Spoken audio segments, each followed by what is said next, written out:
This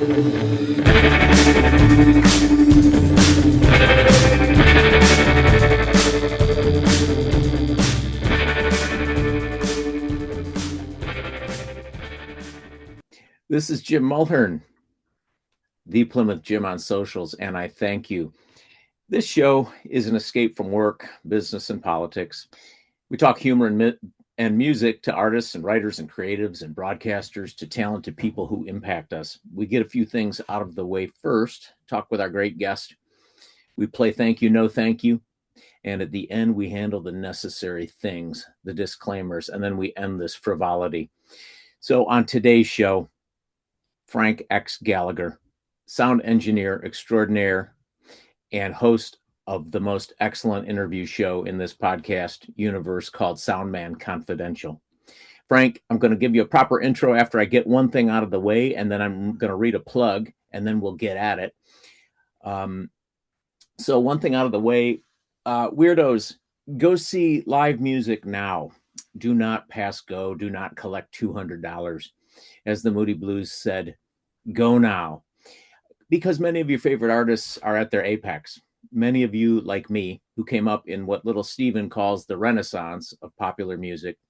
Many of these men and women, the great artists and players of our youth, are out there playing great, and maybe for the last time or times. And now, well past the 60s and the 70s, they have years of woodshedding and playing and reinterpreting their music. Many of them are on their last tours. So we are losing our heroes, it seems like monthly, and time is precious. And many of these artists are on the road doing their work and personally paying their bills late in life, getting all the glory from us old farts and our kids who are desperate to see these artists in their last days. And they're sounding well and great. And I'm going to talk to an expert about that moment today with Frank. But the message is carpe diem. Seize the day, because if you get a chance to see one of these bands in your town or close by or a couple hours out, go. It may be your last chance, and these artists deserve your time and your adulation and your money. So glad I got that out of the way. And before I have a proper chat with Frank, I need to pay the bills. And as always, And I Thank You show is brought to this week by the folks at Dynamic. Listen up, my people. And especially you in the brosphere. This week's episode is brought to you specifically by Dynamic Bitcoin. In a bromance with money, but it's too tactile? Traditional coins too heavy? Looking for something more speculative than fantasy sports? It's time, bro, to get in the game. And Dynamic is the place for you. Who hasn't created a fake digital picture of himself to sell to the Saudis and mouth breathers? Well, me, but that's not part of this read. Imagine impressing the lady of your life, the lady that you text with fake money. Imagine impressing your friends with a shiny penny, but it's not a real penny. Well, it's easy as Venmoing some old style currency to get started, and Dynamic will set you up with your own run for the presidency. I mean, your own Bitcoin. Dynamic will hook you up and set you up.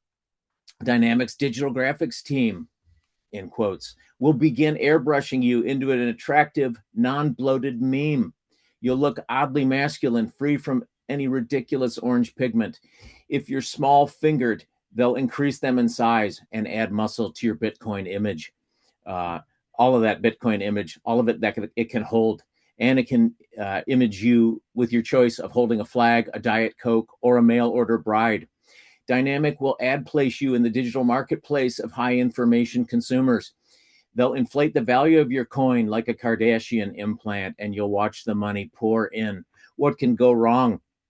Interested? All you have to do is visit Dynamic Bitcoin at www.memebro.net and enter the code Dynamic and get entry into this can't miss product. Now to the important stuff we call disclaimers. Dynamic Bitcoin is not for children, but good for the childlike.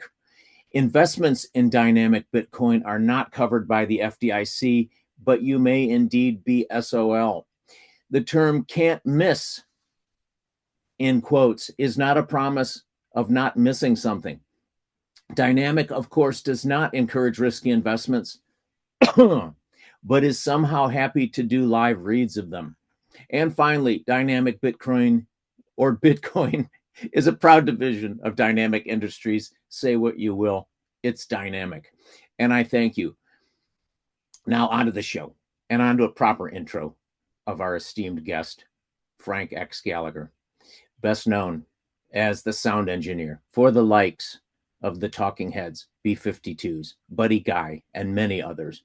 But he's also been a record producer, a band manager, a roadie, a road manager, a booker, an audio engineer at Irving Plaza in New York City, and a chef during his long career.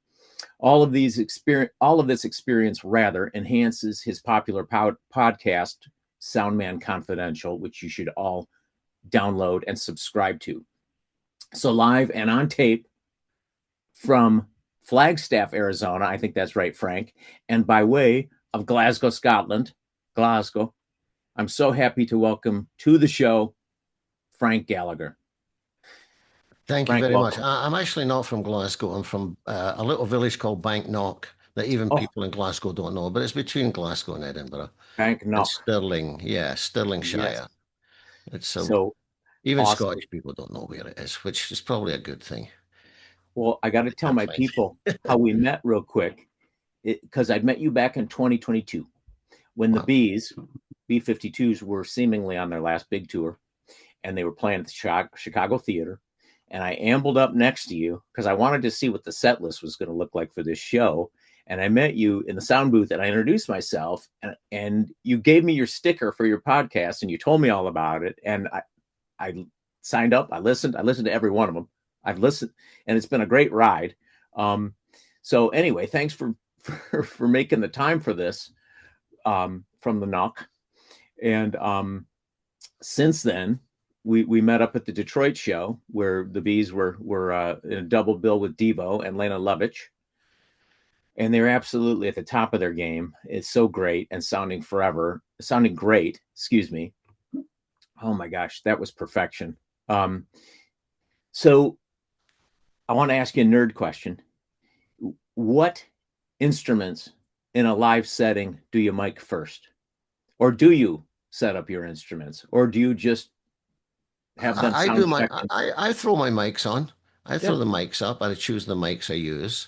Okay. And I put them up and place them because I learned very early on. Someone told me there's only two things you need to know about live audio. Yep. One is which microphone to use and where to put it.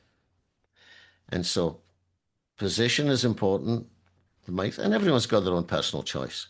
I use a lot of Heil mics, which is what I'm talking into now. Okay. And I don't have an endorsement with them, but I have a deal with them.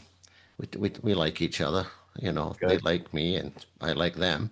And so I purchased some mics for the B-52s, especially the drum kit. Gotcha. But the most important instrument in a rock and roll show is the hi-hat. Got it. And where the hi-hat sits in the mix is crucial. So all you sleuths out there, next time you go and see a band, if you can't hear the hi-hat properly where it's sitting, supposed to sit in rock and roll, and I'm talking generally rock and roll. Yeah. 4 to the floor, the hi-hat is crucial because that holds everything together. I had a friend who was doing setup a long time ago for a Blondie show at a black box in Detroit. And this was when Clem Burke, the great departed drummer from that band, was doing a sound check. And my friend said it had to be a 2.5 hour set check just for Clem, just to get that hi-hat right. You just reminded me of that. It was just over and over and over just to get that right. Man, I miss him. I just saw a couple people doing tributes to him on social media this week. It's about, I think, perhaps a year since he's passed. Man, what an incredible drummer. And I know you had him on your show. Yeah. Any memories of Clem? And the thing about Clem is he used a Premier drum kit, or Premier as we call it. Premier. He was an English aficionado. He was an Anglophile when it came to music. And so he would always, and he drummed like that. He had a bit of Keith Moon in him. Yes. You know, he had and I don't do 2.5 hour sound checks because I use digital consoles and I have a rough file and I just hit recall, it comes up. Yep. But checking, and with Sterling, the Bees drummer who I'm working with at the moment, I had it underneath, and then just to isolate it a bit from everything else that was going on. And lately, I put it back up on top, and I use Yep. a dynamic microphone. Sometimes I'll use a condenser, a little Shure 81, like a you know cheap condenser mic, and put it on top. And so I think that the last couple of shows I did that because I'm not tied to anything. Yeah. Somebody's got a suggestion, I'll try it, but I usually try it and then go back to what I want to do anyway. Hey, So Frank, people who don't know, um, like me, who don't work in the sound realm, we see drummers in live shows. Some of them have the plexiglass in front of their yeah, drums. Why? to isolate from the rest of the band because they're usually loud drummers or it's a quiet act or a quiet Sure. band. Yep. I hate them and I will not use one. I've got one in the truck. We carry one. We Okay. used to use it for Sterling because he's a loud drummer. But Yeah. what happens in there is that that reflection off the plexiglass goes into every mic on the kit, Yeah. and it's not a pretty noise. Got it. And so drums are organic. They're living. They're the one living thing on the stage. It's Right. air. It's moving air. And to capture that with a microphone, that's my job. It's air. The rest of it is, as we used to say about guitar players and singers, they've got metal, we've got meat, you know. Singers Right. would always say about guitar players, well, they've got metal, we've got meat. No, I don't like the plexiglass thing. No. No. What, Most so most engineers don't. It's the band's choice on stage. got it. So Guys like me don't recommend that, but to keep a band happy, sometimes you've got to isolate the drummer. if that's the bees and you've got a loud drummer like you said, do Yeah. do do then does every singer nowadays sing with in ear? Yeah. My band does. Okay. Most people I work with have in-ears, and that blocks out a lot of the stage sound, That's what I was going to ask you. the direct Yeah. sound. And Okay. we have ambient mics to pick up the audience, and they'll pick up the drummer through the vocal mic. Okay. You know, it spills the drums spill into every mic on the stage, pretty much. Gotcha. Yeah. Pretty much. So It's well, whatever you're doing, it's magic. I shared with you when we talked. Just you can hear everything from that show. You can hear every vocal. You can hear, and if you go see enough music, live music, and depending if it's a big like this was a shed, it was an outdoor amphitheater, but it's different than going to see a band in a black box, a little bar, or but to be able to be able to hear that sound and that band too with three-part harmonies going on and everything else, and just it's all magic. real. It's all Yeah, real. There are no samples. There are yeah, no all loops. real. Yes, All real. it's a I testament can't. to I won't you. do the non-real Yeah, thing. Sterling has been asking me to put some triggers on his drums to sample, and I just said, "Ah, it's not required. Your drums why? sound great Yeah, because other people. He works with other bands, and other bands do that. yeah. You know, but Okay. that's because that I don't know if that's because well, their engineers are different and they're looking for something different. I, Hmm. I I'm Yeah. very what they say old school, so Wow. Yeah. I don't Yeah. need it. I don't need triggers. I don't need help. I've got a great drum tech who tunes the drums Yeah. perfectly. Yeah. I don't have to do anything. I just stick a mic on it and it's there. It's Yeah. real and it's organic, and I like real. He's an amazing drummer, and I don't, as a neophyte, he doesn't need any augmentation. He's No, amazing. Yeah, no. amazing. I've known Yeah. him since he was 15. Oh, So yeah. we know each other for many years through many incarnations of bands. Well, for folks who don't know, he played in for probably 20 years with David Bowie's band, the last band that Bowie toured with before his death, before he stopped touring and he got sick. Incredible player. Yeah. It's interesting because like the Well, and bees. we have a relationship. Yeah. We have a relationship. And Okay. I go back and tell him after the show, the drum sounded great. Because all his friends are telling him, your drum sounded great. And that's the basis of my mix, is that drum sound. And I get it organically. analog, although I use digital consoles. The Yeah. concept's the same. I don't use gates. I use a couple of compressors just to stop him. You can't But even hear the compression. you said you've got a relationship with him. What does that mean? I mean On a personal that level, his we've known friends each other. are all telling him he sounds great, but you're telling him sometimes that he doesn't? Well, he'll have he'll experiment with some cymbals or some drum. I'll bring a little, not the main thing, but Yeah. a little novelty drum in or something. Gotcha. And I'd say it's not working, Huh. not working, Not serving the song. eventually it'll go away. But we talk to each other, and Sterling is the set list guy. All the set list ideas come down to Sterling. He's the musical Really? director for the band. He's Okay. the MD, and then He's the MD. he'll Okay. discuss set lists with me. Wow. Yeah. Okay. So the set list will go through the filter of the three singers, Yeah. and then it will come back, and Sterling will send out the set list, and then I That's really distribute it interesting. to my guys. Yeah, there's all has to be a point person because bands are not a democracy. No, no, no. But you rarely hear of a drummer who's the MD.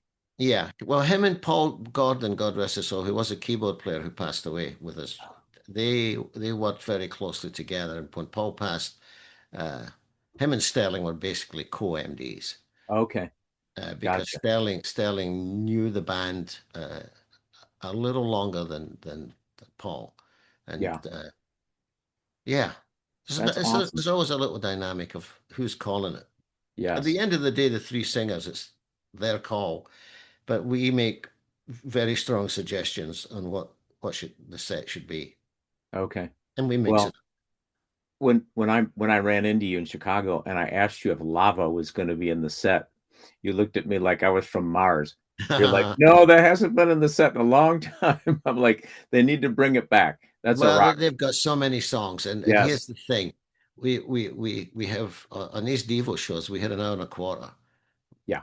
We had 75 minutes, and you can't go in deep cuts or go left field, which they've done in the past. But Right. right now, with that doing these shows, it's all meat and no potatoes. Yeah. You You got know, to bring the hits got to bring the hits and the semi hits, and and the it was semi a hits. great set. Was a great set. It's a great set, and we're going to London in June. We're going with Devo. We're going to London and Manchester, and we're going to play some festival in France. But I like that set, and we'll probably keep a lot of the nucleus of that set in there because it flows, and nobody left unhappy. All Nobody three left acts unhappy. on that tour, all three acts got a standing ovation. Yeah, that was such a That great doesn't show. happen. No, That does not happen. All three bands getting a standing ovation on a tour like that. So that tells us something. super. Hey, I want to ask you a bit about coming up and growing up. And I know that you've shared in the past that Dylan and the Beatles, like so many, got you going in music. Oh yeah. Talk a bit about that, growing up in Scotland and how that influenced you and ultimately how you got to the States. I got I never wanted to be on stage. But Mm, I always rock and roll in its very, very primitive form on British television. There was one show called 6-5 Special, black and white. There's a guy called Tommy Steele who was like a blonde Elvis type. mm, Uh, he would, and I can't even remember. It was all covers, obviously. yeah, And I remember him distinctly doing this song called "Singing the Blues." I never felt more like singing the blues, but I should find that. Anyway, just the whole guitar thing. And if I saw anybody with a guitar, even on a street corner, if I was driving through or somebody's, I was always attracted to that. For some reason, it was in me. And yeah, I know that as a child, I was exposed to bass in the fairground, that when the traveling fairground would come and set up in the village. And I right. remember that sound, the generators. I remember hearing bass. And I must have been 3 or 4 years old when I heard this. And it never left me. And because they had to have these big speakers to get over the sound of the generators on the rides. And they played a little rock and roll, but it'd be late 50s. It'd be actually, it would be early 50s American rock and roll because there was Okay. no British equivalent. People like Frankie Lane uh, and there was a couple of, and then as I got older and I got to realize maybe when I was 9 or 10, and I got to, because I was born in 47, late 47. So Yeah. late 50s, I was 13, 12. Frankie Lane. So that had to be something like Jezebel or something. Yeah, Yeah. yeah. And Okay. there was some early American rock and roll. Yeah. But that bass sound pulled me in. And then, I got to sit in the wings at my fundraiser in the village hall for the football club and supporters club. And I was too young to go, but I sat in the wings and watched little local band doing covers. And I was just fascinated by backstage. So I was drawn into it. It was in me. It was in me. I was a wanderer. I was I was fearless.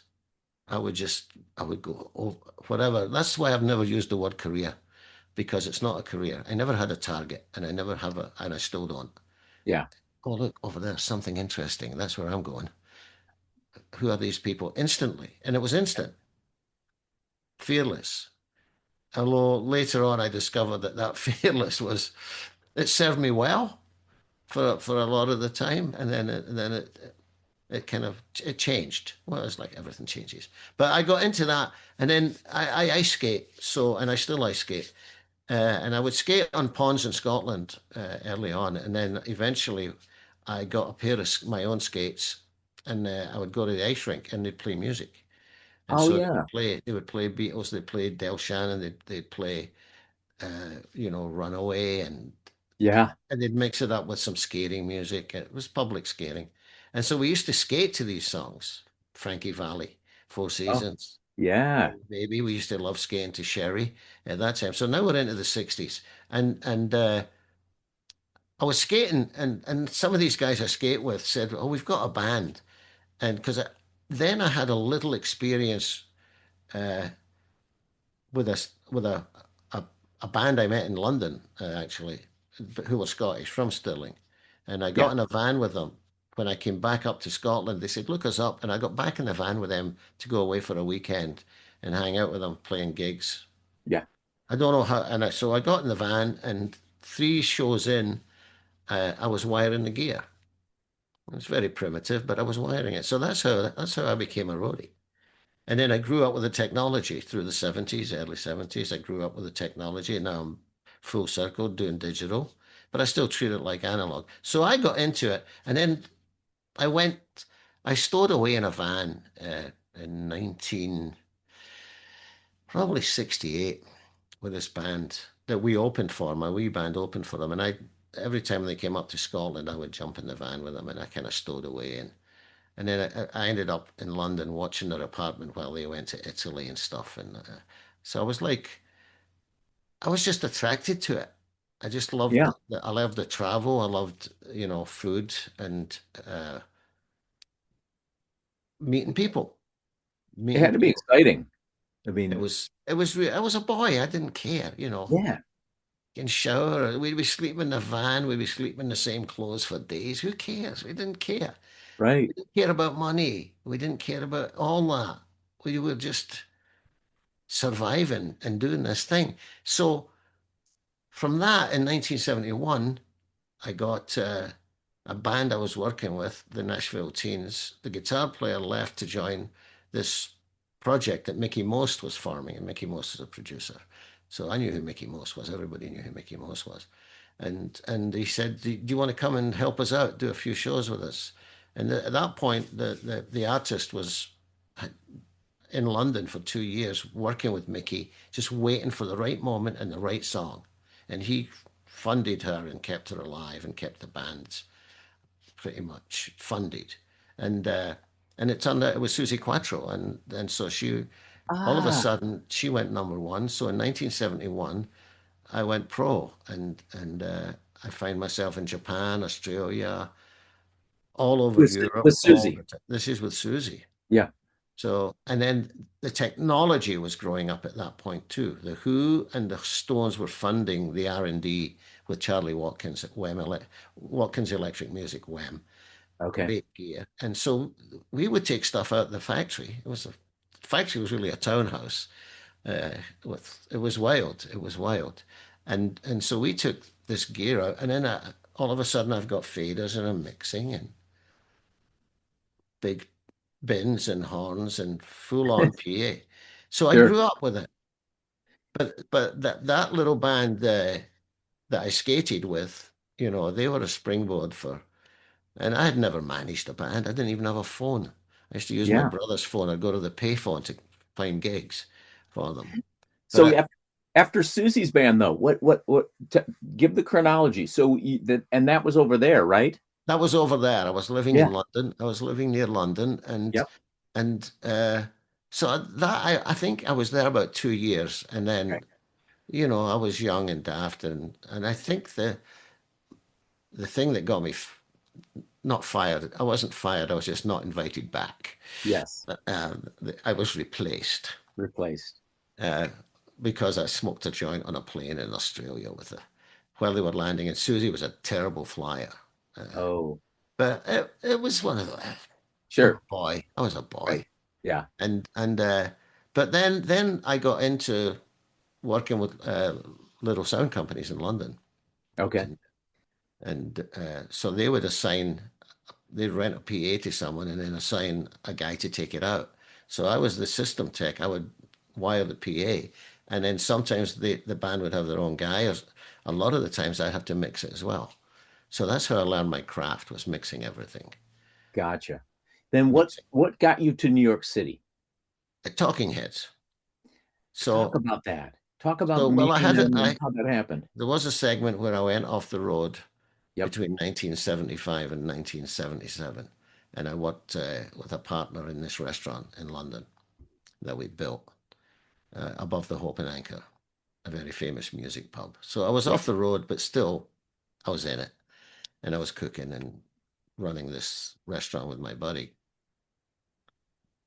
The restaurant was planned to fold, and I had had enough. And so the sound company I worked with before, I called him up and said, "What you got?" And he said, "Thank God you asked." He said, "This was on a Friday." He said, "Go to Zurich on Tuesday and pick up these two American bands. Nobody wants to do it."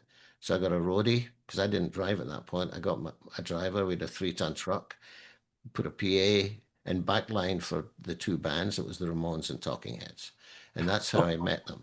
I'd been off the road. I read the music papers occasionally, and I only saw 1 inch, a little review of an import for Talking Heads. I'd never heard a lick of their music. Okay. And I knew who the Ramones were. I didn't quite understand the room, but I was around the punk thing in the pub. Yeah. The Damned played there, the Pistols played there, Graham Parker, the Feel Goods, da da da da. A lot of people played the pub that were way bigger than playing the pub Sure. because it was the Hope and they were connected. Nick Lowe hung Yep. out there, the Boomtown Rats started there, and Wow. I ended up working with them at one Okay. point. And so I get to Zurich and it's Talking Heads and the Ramones. And Talking Heads had nobody. The Ramones had a full crew, threw up a mix. They were late. The doors opened, barely got a sound check. And Talking Heads came on. And first song, I'm getting a mix. Second song, I'm getting comfortable. The third song, the hairs on the back of my neck stood up. I'd Wow. never seen this band, never heard of them, didn't know their names, knew nothing about them. And I went back after the show and said, "I have no idea what's going on, but I want in." That was that old, no career. Look over there, a puppy. Oh, look, a puppy. I'm going over Yeah. there. And that's how it's always been. So Wide open, wide so open. so when that happened and you said it was them and the Ramones, so set that up for me. So Ramones had their, I mean, I know only from what I know is that their records were produced and engineered by Ed Stasium. By Ed. But was Ed their sound engineer on the Oh, road no, as no, well? no. The sound engineer was Monty Melnick, who was really the tour manager. Okay. And Monty had met them because he owned a rehearsal studio where they rehearsed in Queens. And Okay. Monty He went from the first gig to the last gig. He was still there. He's got a good Got book it. out too. Okay. Uh, but so I would set up the mix and Monty would run faders because he knew the band songs and there was a couple of little places where he had to push a cymbal, mainly that ride cymbal, Got it. the all important cymbal. And I mixed Talking Heads, and we used the same console, we used the same mic. So when the Okay. Ramones finished their sound check, I'd pull the mics forward and put them on the Talking Heads right there, and it was mix and match. It was easy. Oh, But the Talking Heads, and as I didn't, like I say, I didn't know their music or the words or anything. But that texture I got instantly. I grabbed the yes. texture because they had not really worked with any pros. They'd worked with club guys, but they never worked with a professional Sure. full-time sound guy. And so I kind of, I won't say I trained them, but I sculpted that sound and what they had in the monitors and the stage sound and how they played. They were very smart. They were Hmm. very smart because they thought, why do we have amplifiers and we rehearse with these amplifiers? Why would we change what we did in rehearsal? So their Right. sound was okay. And then when I got to New York and saw them in the loft where they rehearsed, it all made sense to me. Why do I need guitar in my monitors? I've got an amp. Why do I need it Right. coming at my face too? And I Right. trained them just to have vocals. If you Okay. can maintain with just vocals and so they could hear each other because they went, duh. It's like you rehearse and rehearse and rehearse, and you get on the stage and you fucking change it. What's Right. the point? Right. What's the point? But they were smart enough to realize consistency. We Yes. play at the same level. Bang zoom. It makes so much sense. Like, Yeah. that you would want to sound like how you record, right? Like how you play. How you Oh, rehearse. yeah. These songs were written in that space. Right. Those songs were written in that space. I was there later on, not the 77 record, but Yeah. later on, I was around the embryonic songs in that. So that's what I took on the stage. I didn't listen to the records. You can't, and I've said this many times, I can only deal with what's coming off the stage. Right. If it ain't coming off the stage, what can I deal with? My conception, the record, look for what's on the record. The record's got layers of overdubs, although they were pretty simple recordings Right. in the early days. But yeah, Yeah. so I couldn't replicate the studio, so I have to deal with what's coming at me and make it Sure. as good as I can. So after you stayed with Talking Heads for a bit. Yeah, I stayed with them for a bit, and then I think I got I don't know. I just said for You other had to move. reasons. There's other reasons, yeah. Yeah. So then shortly after that, maybe less than a month after that, um, I was walking past Irving Plaza and they had an office that was on the street and it opened. There was a couple of guys I knew, and I said, "What are you doing here?" A couple of guys that I had done shows with there over the years. That's the sound and lighting people, and they Yeah. had taken it over, but they couldn't get anyone to take their calls. Agents, they didn't know anybody. They'd know. They said, "Can you help us out?" And this was just me walking by. Come and have a cup of Sure. tea and a Yeah. joint, and all of a sudden, I'm the booker and production manager at Irving Plaza. We opened that dance hall, and I had 2 good years at that, and then that, I was, you know, uh, what can I say? There were drugs and alcohol involved in a Sure. lot of my decisions back then. Yeah. I haven't had to do that for 35 years now, so I've stopped at 35 years ago. Yeah. But a lot When of would my that have been? decisions, When would that have been? 70s, mid 80s? 80s, mid Mid 80s. 80s. Okay. Got it. Yeah, if you look up Irving Plaza, the Frank Gallagher years, I had the new music seminar in town. So I booked the first gig in New York for the Red Hot Chili Peppers. I Okay. booked Los Lobos, his first gig in New York. Ah, I booked Living Color, who Ed went yes. on to produce. Yep. I was the first white guy to book them in Manhattan. And all sorts of, jazz stuff, the Art Ensemble of Sure. Chicago. we brought a lot of stuff in it. We didn't make money. Yeah. We didn't make money Yeah. because we were purists. And then Andy Dunkley, who was the DJ, who had also a vast musical knowledge, a bit too esoteric for me at times, Okay. although I liked it. But I was looking at the box office. And Yeah. then eventually the box office idea went away and we just put on anything that we wanted. Sure. You win some, you lose some. But we had a lot of fun. Isn't that how you break great things, though? You know, Yeah, it, it's yeah. art. It's You art. know, We became art. We became artists. Well, I'm still an artist. I consider myself an artist. And somebody said, "Well, what about all the money?" And I said, "I wasn't in it for the money. I was in it for dare I say, the music, but I was in it for the life sure. and producing. And I was a producer. I mean, I produced shows. Yes. I've booked the artist. I made the posters with my buddy down the street. We had there was no internet. We didn't, it was just all word of mouth. All word of Back mouth. in, back in the day, that was people. I think when you grew up, during those times when we did 60s, 70s, 80s, and beyond, uh, like you said about your hair standing up on the back of your neck at that show, that's the juice. That was what you were looking for. That was what we did in the day. This is really even pre-TV. It was when we were buying albums and you put the needle on the record, and if it made your hair stand up, right, or if it got you Yeah. going, If it then it touched was, you. Yeah. yeah. And but also for me, it was, I gotta see these guys live. Can they play? Is it exciting? Is Yeah. it dangerous? It Well, was, you used to remember sex, drugs, and rock and roll. Like for me, going to see somebody like Iggy Pop, or somebody who, bands were scary and dangerous back then, or going to see somebody like Sabbath, or whatever. That was yeah, like, I oh, did. yeah, I got a right. headache. I got a Yeah. headache. Oh, a It headache? was so loud. It was so Oh, loud. so It loud. was Oh, fabulous.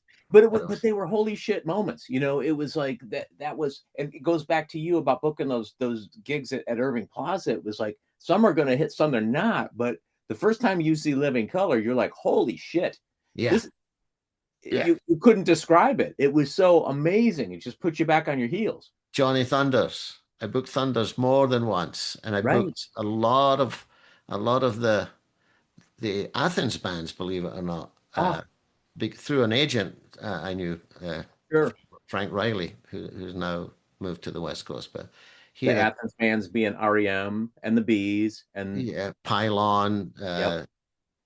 Mitch Easter, Oh yes. you know, uh, I can't remember a lot of them, but Yeah, there's, so, but yeah. but it's full circle, and now the B-52s, people think they're an established act, but they're a punk band, and I Mm, mixed the Go-Go's the same. mm, They're a punk band, hmm. and I saw a quote from Billy Idol. Someone was talking about his sound, and he said, "Well, it's reggae on the bottom and punk rock on the top." And I've been saying for years the B-52s, disco on the bottom, punk rock on the top, and that's Mm, how I mix them. I hmm. drive a lot of low end and put that stuff on top, That's and such a great and quote. and it's a signature Frank Gallagher sound because nobody else can do that because Wow. they're not me, and I Yes. can't do what other guys do. And it's Yeah. not a competition, No. but I know I've got, and I that came from Crosby, Stills, and Nash at Wembley Stadium. We went to Wembley Stadium. We took acid. We went to Wembley, and Hmm. Crosby, Stills, and Nash were on. I can't remember who else was on, but I remember they had this massive PA. I had binoculars looking at the sound system Sure. and counting it was massive, Yeah. analog PA, but it filled Wembley Stadium, and I could hear fret noise at the Ah, back of the field. wow. I could hear fret noise at the back of the field, and the bass sound. They had a drummer as well, and some Sure. other. If that's what I wanted, and that's what Yeah. I'm still looking for. I'm still looking for that sound I heard at Wembley, and it's still Man. with me, and that's where it came from. Reggae at the bottom and punk at the top. And That's you said, Billy Idol. I'm disco. no, I know. Okay, yeah. Okay, I'm a you're little disco. tighter. The bass is a little tighter than Okay. reggae. Okay. reggae bass is a little sloppy. So who else would fall into that though? Like if you're because you're saying that about the B-52s, right? But you're saying that's the Frank Gallagher Oh, sound I mix everybody like that. that way. Okay. Yeah. Did you I mix the mean, I've first? done Buddy Guy, Okay. it was it was a blues. Buddy didn't like to hear the subs Okay. because he was very old school. So I just mixed it not straight, Sure. pretty much straight, Yeah. because also it's all about guitar with him. But Yeah. Well, I mixed the Flaming buddy. Groovies. Okay. They're garage rock or whatever you want to call it. But I have a lot more low end than a lot of people. Okay. That's interesting. Did, Because the because low end drives it. People don't want to leave home not to feel the bass and the bass as well. yeah. And it's lately I've been goosing the bass with the bees a lot more. Okay. I've been putting a lot more low end in. The And great Tracy Wormworth on the bass in great that band. Tracy, who I met with the waitresses when I mixed the waitresses. Right. Who We else comes to mind when you think about great bassists that you've worked with? oh Tina Weymouth. Tina. Yep. Tina gives me everything. Yep. Tina gives me everything. And Simple Minds, Derek Forbes. I mix Simple Minds, and I was talking to my wife the other night about that. I said, introductions, intros to songs,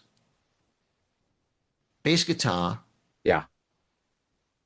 is so, and people don't think about it, but the intros to songs, bass guitar, Sting, bass guitar. Yeah. Simple Minds, Derek Forbes was amazing. And then there's some other ones the other day I was just listening to in the kitchen and when we were cooking, and I said, signature bass sound, bass guitar opens the song. Do, do, Yes. do, do, do, do, do. No, it's not twiddly, twiddly, twiddly. It's not a Yeah. keyboard riff. It's not a guitar riff sometimes, but Yes. the most iconic songs I know, the bass opens the song. When you say that, that makes me think about Nile Rodgers. It makes me Yeah, think about Chic and yeah. Good Times and bands like that. Um, did you did you mix the Pistols ever? No, no. Okay. I was never that happened after I got out of the restaurant and I left England, and I wouldn't have lasted long in that camp. Well, they came and went in a flash. You know, I they would not have lasted yeah, long in that camp. yeah, for sure. I don't think anybody did, but No, their comeback when they came back with Johnny, that was a triumph. I, I don't know if you remember that they put out a live album called Filthy Lucre. That was the name of their tour, Filthy Money. yeah, Their yeah, John yeah. was in it for the money, but boy, they came back as a tight, mean band. Oh my They gosh, were mean because there was anger, a lot of anger and resentment in that band. yes, but a lot of talent though. I A mean, a lot of talent. great rhythm section and an unbelievable Les Paul player in Steve Jones. Jonesy came a long way. Yes, yeah. Jonesy came a long way. Oh my gosh, for sure. Oh, I wanted to ask you back to I don't know if we talked about Simple Minds. You were described as somewhat of a coach and a mentor to Jim and Charlie in the Simple Minds. Talk a little bit about your relationship with them I and the talked to history. Charlie yesterday. It was his birthday. He's in Holland, Oh, cool. and Charlie never answers the phone. And I got him on the phone Yeah. to wish him happy birthday. And he says, I said, I'm amazed I got you on the phone. He said, Jim thinks I'm sitting there with a shotgun waiting for the phone to ring and then shooting the phone because he never answers his phone. And that's what Jim said. He said, you fucking piranha. We call him piranha. Oh, answer the phone, Charlie. Oh, Um, funny. I met them and it's documented. I met them, and I can't. I think I met them in Edinburgh first, Mm, I think that might have been second. I first met them in Paris, and Talking Heads had a show, and I had either between I had a day off, or it was between soundcheck and show, and I went down to see them soundcheck at a place called Bandouche and introduced myself, took them a bag of weed, yeah. and just made contact with them there. So that was apparently the first meeting, and then I got back to America after that tour, and the phone rang, and it was Bruce Finley who managed the band, and Okay. Bruce had a string of record shops called Bruce's Records around Scotland, regional record store guy, and he said they're coming over to do some U.S. and Canada dates, would you consider doing it? And I thought, and this was a fucking van in the winter in Canada, no bus. Canada. I was in Edmonton and Ottawa. We were freezing. Oh, We were playing. It was it was funky, but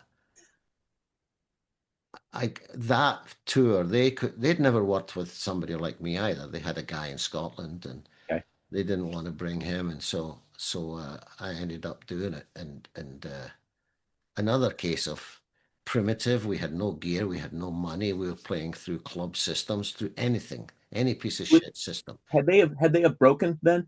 No, fuck no, Okay, got no. it. They hadn't broken over there. Okay, yeah. So I spent a couple of years going back and forth between New York and Edinburgh. Um, I was probably about, I don't know, 29 years old. It was Okay, great. It's yeah. great. They used to fly me on TWA, and they had they had scones and clotted cream for real on the plane on 701 and 702. That was the Wow. two flights back and forth. And but when I got hold of them, they they had never met anyone as quick as me.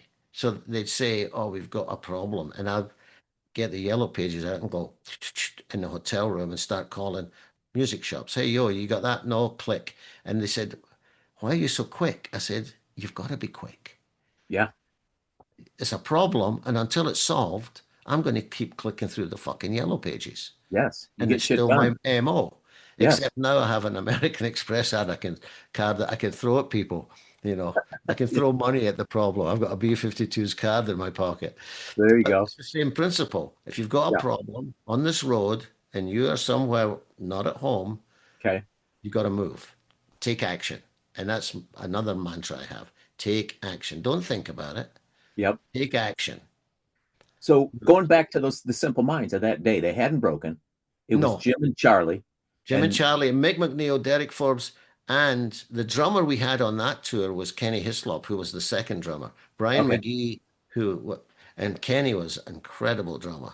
okay, Uh, got it. you can find it any. There's a little YouTube clip I just found of them in France in a TV studio, and I did the mix for it. Yeah. But they put way too much reverb on it, or I did. I can't remember. But there's a couple of shots of me in the booth mixing it. But Kenny Hislop, the drummer, was a song called "Celebrate." I highly recommend watching Okay. that I'm writing because it down. and I explained to Kenny too. I said, "Listen," and he'd never heard the concept. Um, he was with Rusty Egan and some of those Blitz, but he was playing. He was in a band with, oh, the fuck's the guy? Scottish guy. It'll come to me. Anyway, and Kenny was not an easy character to deal with, but an Okay. incredible drummer. And I sat down and explained to him. I said, "Here's what I do. I move air," and he loved that concept. I said, "Drums are moving air. Drums and bass, they move the air and Yeah. fill the room, and then we put all the other little things on top." But so from the get go, we established that we were a gang, Yep. which they were. Yep. And then Kerr, there's a famous story, and it's documented about me and Kerr, and we were in this place, and the PA was fucking awful. The monitors were awful. It was awful. I Yeah. think it might have been Edmonton, and it was freezing. I mean, you couldn't go outside. Sure. We were not equipped, and we were in a fucking van Yeah. with the gear. It With the was, gear yeah, jammed in. jammed in. So Kerr, after sound check, was fucking moaning and moaning, and the fucking monitors and this and that. And apparently, and I kind of remember saying to him, I said, "Listen, you've come all this way. You deal with it, or you can go home crying to your mammy. What's it going to be? What's it going to be?" And they You gave took him some that tough lesson. love. They Yeah. took that lesson. You're here, you're in it, and you deal with what's here. Yeah. The people that are coming don't give a fuck about what kind of day you had. Yeah. They paid their money to escape. They Yeah. don't give a fuck about what kind of day you had or what you didn't eat today or all that material stuff. They're here for a spiritual experience, which music is. Yes. From my end, without question, it's spiritual. And when the audience get it, I'm amongst them. On that B-52's Devo tour, I did Yeah. not get one person coming up to me complaining about sound. Not one. I got loads of compliments. So what does that tell you? The spirit involved. People leaving smiling every night, leaving fucking smiling. Yeah. We're It was not great. navel gazing. And of any band I've ever worked with all that navel gazing, deep stuff, it doesn't. I can't do it. Yeah. It's got to be for the song and for the people. Yep. Because I'm amongst them. I see the reactions. And I'll tell the Yes. band sometimes that song's not working. And they'll say, how do you know? I say, I'm out amongst them. I get the Yes. vibe. I can see the Yes. song's not working. Yeah. And I've told the bees that. Deep cuts, some of the deep cuts, I said, it doesn't work. Yeah. Yeah. So, but Simple Minds, the same thing. I got them early as youth. And then I worked on that New Gold Dream album with them. So I went back and forth and did some European. But I was a nut job back then with the drugs and alcohol. Yeah. You know. So I sabotaged that, my part in that album. They brought me in to bring the live feel in, and Pete Walsh was the engineer, uh, producer, and I was the co-producer, but I never got credit because I walked. I walked before it was finished. I had stuff going on in New York, domestic stuff, Gotcha. women, girls, Life.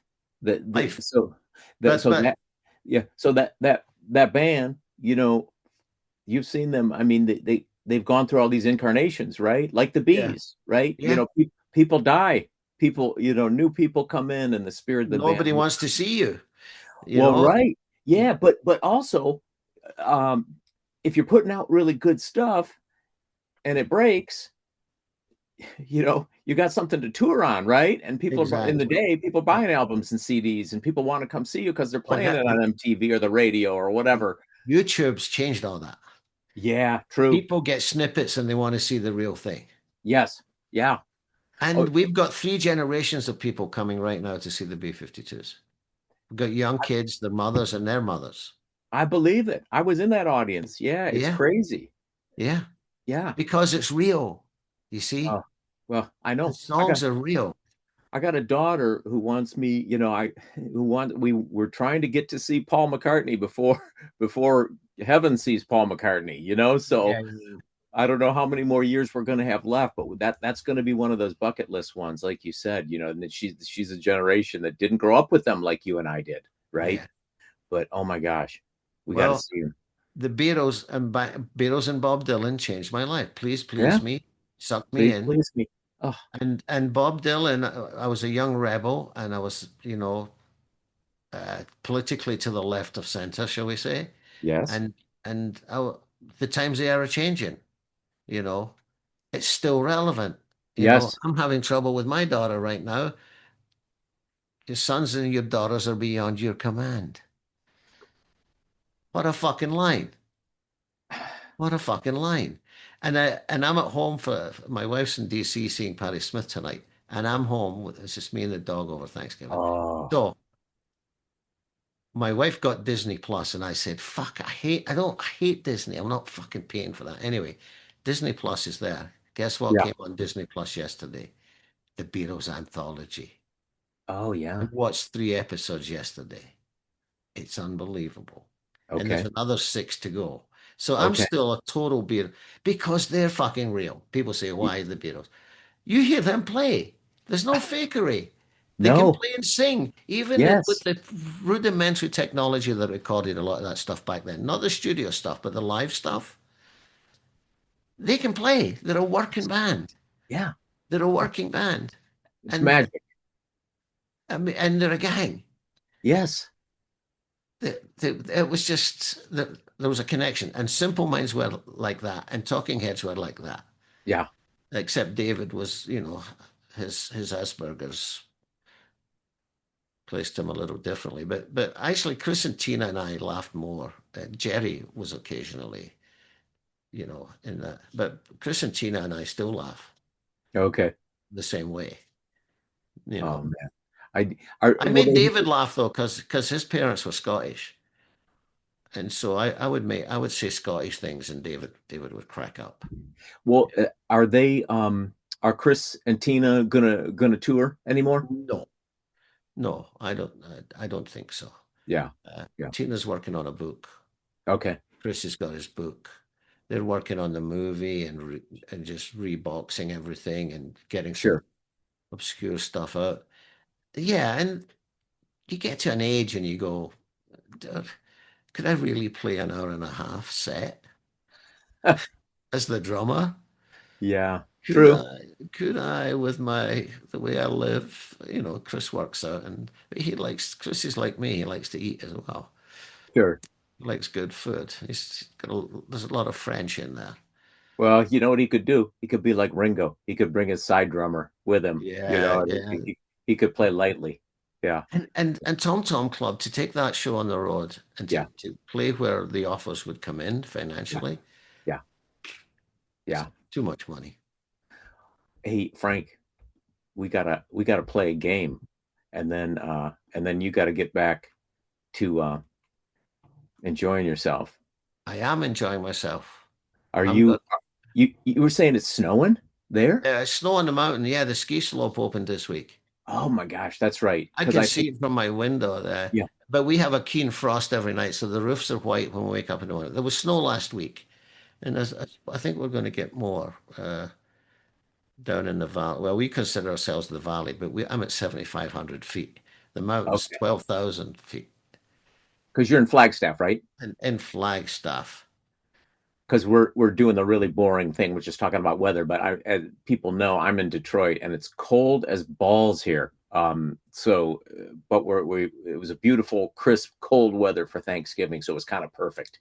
Yeah, for Yeah, the it's for it's the it's time. great here. I was just going to look at the weather here, but if there's a bit of snow coming, Hey, wind, well, that's I want to most. play. I want to play Thank You, No Thank You with you.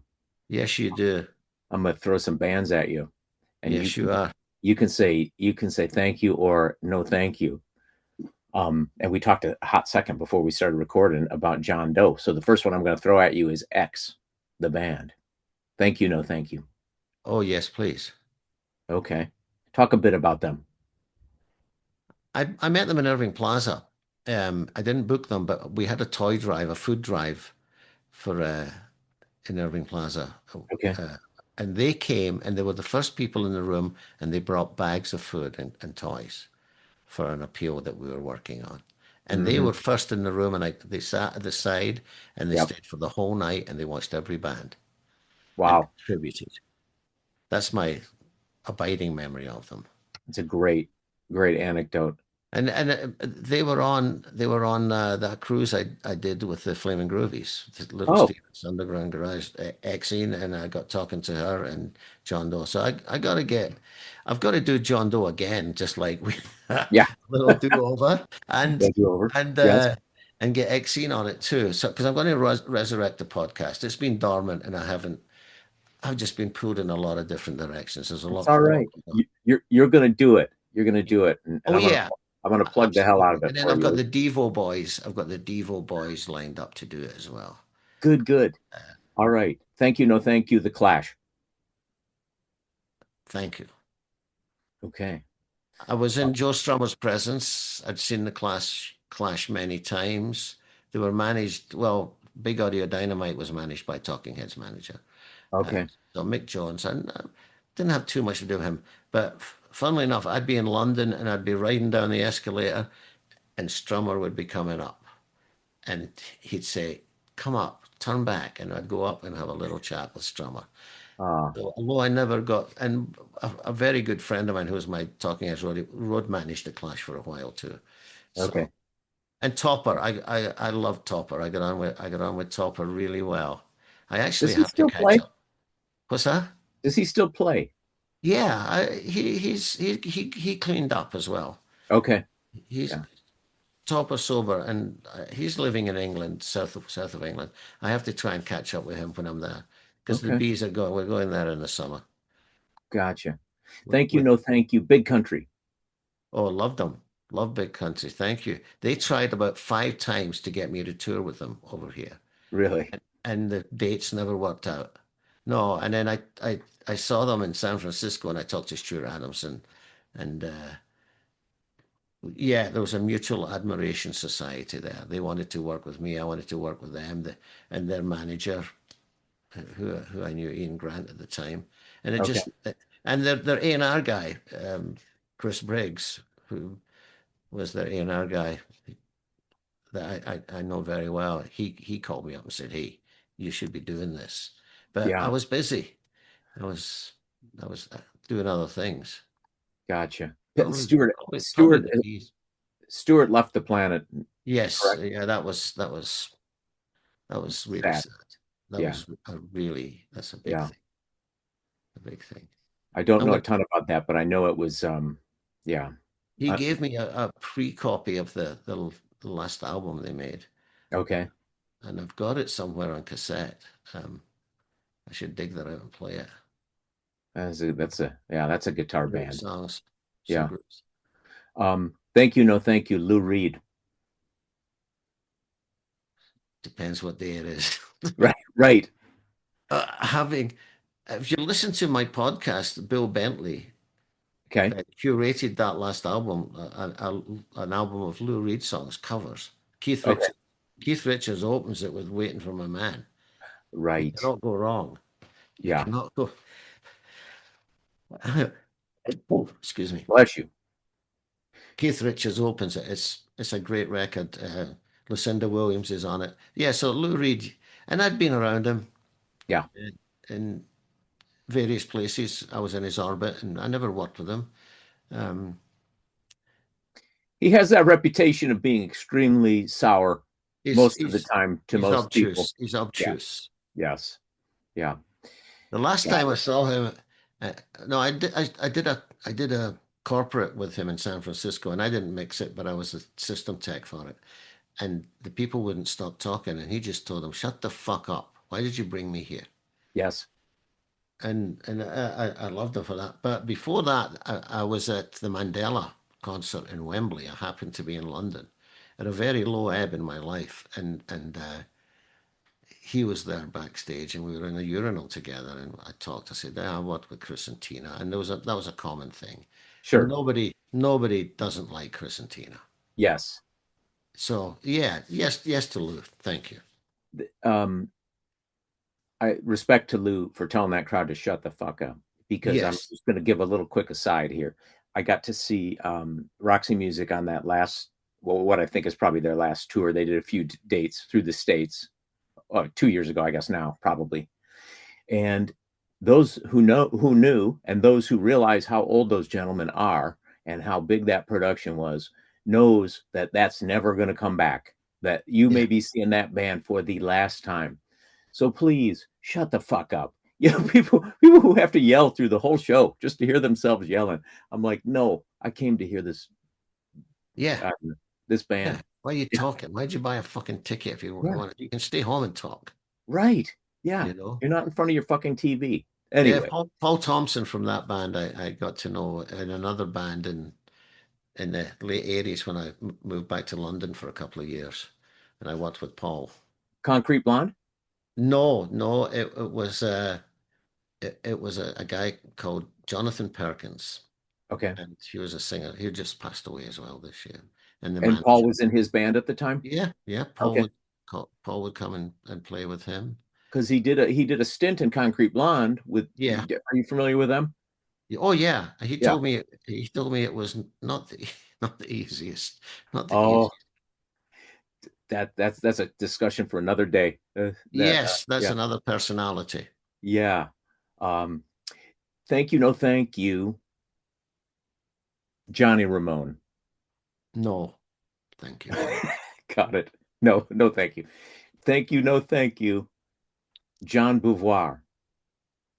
Plasmatics. I mixed the plasmatics with I John. know that's why I threw him in Yes, there. yes. And then he ended up working with Talking Heads management for some of his solo stuff in production. He managed them Okay. as a producer. No, Okay. Jean was a lovely man. I have to catch Okay. up with him. There's Yeah. so many people I have to catch up with. He's still around. And I know. Yeah. yeah, there was a brilliant documentary that came out of HBO on Little Steven and his life, not just his music, and it was great. And John was in the Disciples of Soul with Little Yeah. Steven Yeah. in the day. But and I know that John Bouvard is a really interesting man who had a really interesting life and still does. But they didn't he wasn't in one speck of that movie. I guess it hit the cutting room floor or something. But Yeah.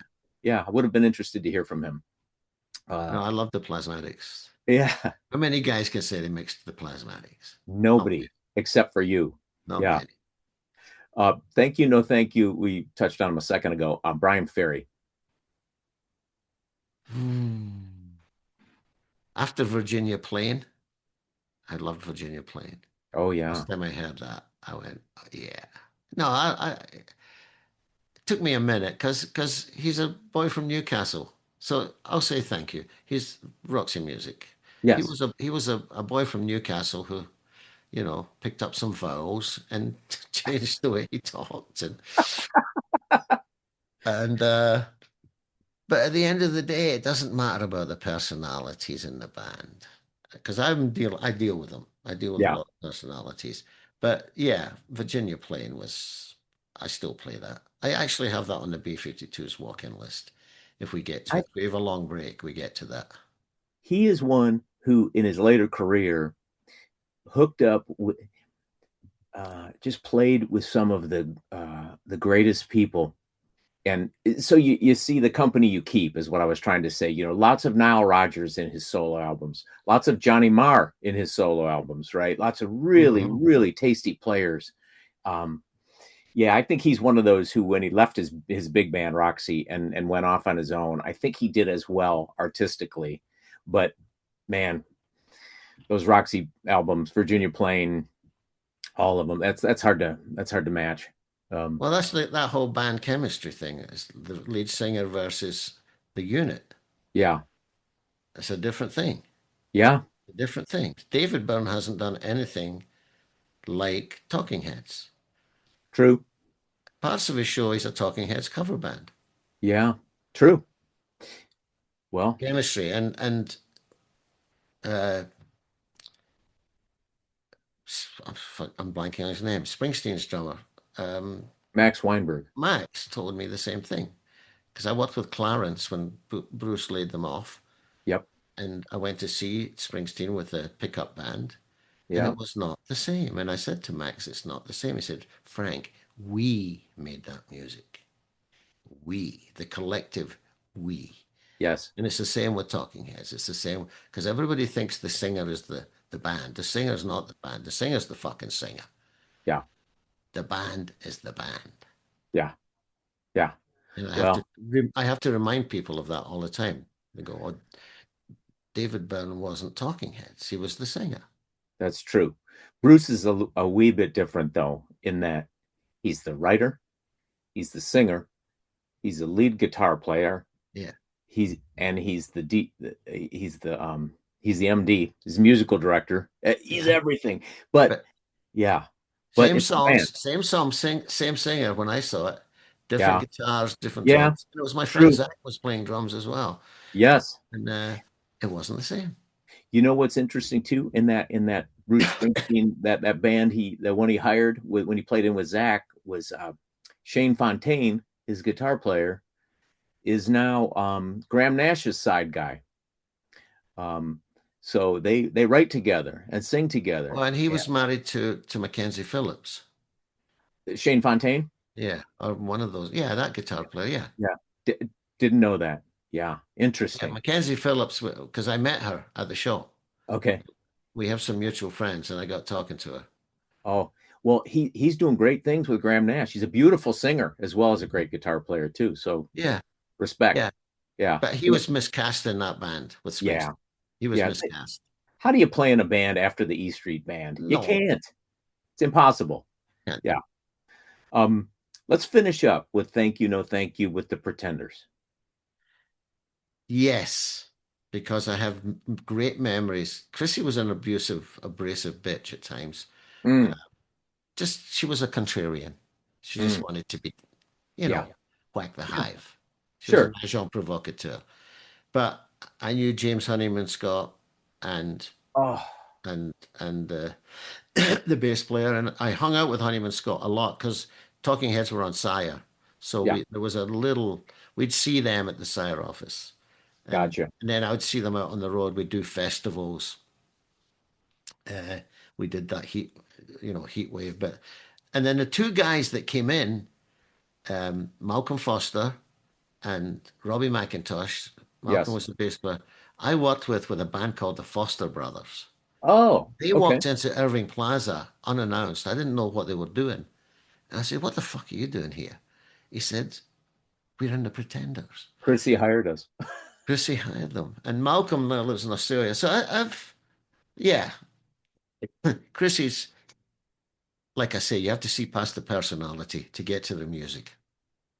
Oh, yeah. She walks on water for me. But I wanted to ask you about that original band real quick before we finish up. Honeyman Scott. Yeah. I still think he was a unique talent. Uh, and a shame because I just thought he had an Yeah. And then Pete, incredible. the bass player too. Pete was a great talent and a good, a good bit. Honeyman Sweet could have been a fucking stand-up comedian. He Really? was, oh fuck. It was unbelievable. So Wow. sharp. West Country boy, but so sharp.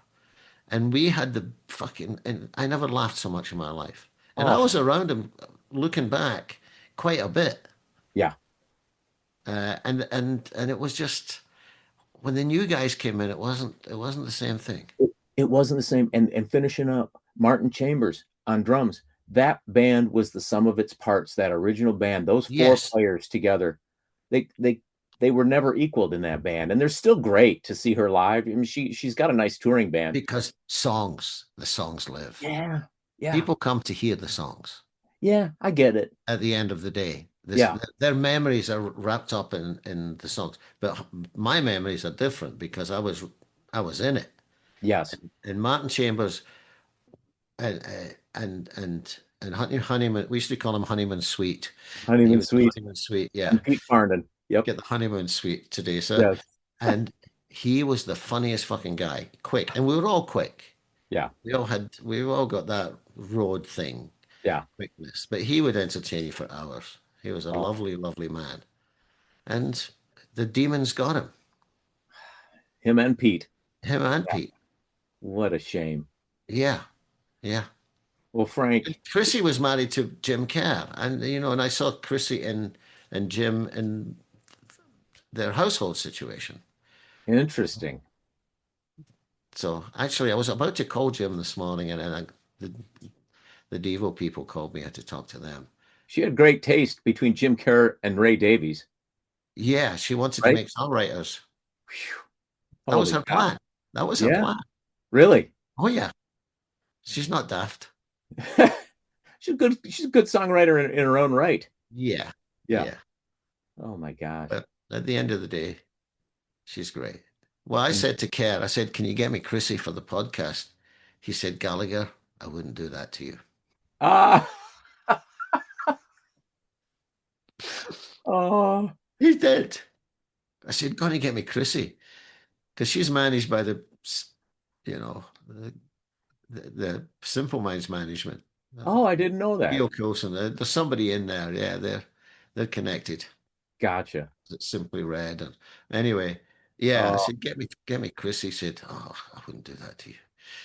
we we can't He we said can't. he said you can shoot the New York Times will call her and she won't do it. And some vegan charity calls her and she'll go do it. Oh, sure. Yeah. She'll do left field stuff, shall we say, not mainstream. And that vegan charity is Morrissey. Oh, don't get me started. That's for part two, Frank. That's Don't- that's what I'll we tell you right now. Thank yeah. you. No, thank you, Morrissey. No fucking thank you. No fucking thank you. I had a buddy of mine was his sound guy for 10 years. And he got replaced by newspaper. He saw the fucking tour announced in the newspaper. Morrissey replaced the whole crew without telling them. and announced the fucking tour. And Mike, that's how the guys got the news that they were no longer employed. You hear that stuff from his No respect. his former guitar player, Alan White, who they co-wrote many great songs together in Morrissey's catalog. And when you hear Alan White, a lovely gentleman on different podcasts and great musician in his own right, he says the same thing.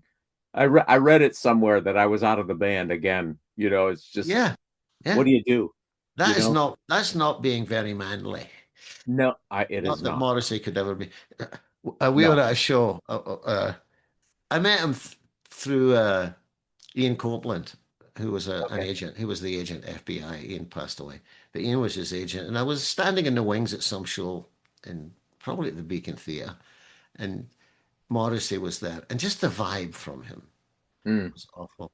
But Phil, who was the sound guy, told me, he said, Gallagher, the biggest laugh I had was one night. This kid threw about 3 pounds of pork sausages on the stage at him. As a fuck you. He said, all I saw was fucking lynx flying through the air and landing. And he backed off like he'd been fucking shot at. Yeah, if you want to express your displeasure with a vegan, throw sausages at them. Oh, God love them. Oh, well, you said a mouthful. No fucking thank you for Morrissey. Yeah, save that one. Don't even fucking table that. Don't even table that one. No, that one's staying in. Yeah. All right. We got to say goodbye, but I'm going to do a couple thank yous for myself, and a couple disclaimers at the end about this silly show. And I thank you, show, as a disclaimer. Well, when does this go up, by the way? This will go up in a couple days. Oh, then let me know when it's up. And for sure I will. Yes. I'll share it. I tried the first time, and the second time will be the charm. But yes, for sure, you'll be the first one to know. But this show is probably not what you were promised. Secondly, and I thank you show is available in prophylactic form. Thirdly, other shows who claim to thank as aggressively as And I Thank You show are merely posers. Fourth, we employ a money-back guarantee for this free podcast. And lastly, the studios of Arthur Street Weirdos cannot be blamed for any accidents that involve yard signs. Okay, Frank X Gallagher, thank you for plugging in and sharing your time and your stories and your wisdom. And I will see you on the road and just outside of the sound box at the next show. And I Thank You show is a production of Arthur Street Weirdos, written by yours truly. Theme music is by Royalty Free. Brand creative is by Brad Lutz. And if you're consuming this fine product via Apple Podcasts, Spotify, or the like, please rate and review it. 5 stars is nice. And frankly, it's the least you can do. And if you're watching this on the YouTubes, please subscribe to this wee podcast and give this episode a thumbs up. And all of this will help people find us so that they can waste their valuable time. Comments can be shared at andithankyou@gmail.com. Thank you for listening and watching. And I thank you, people.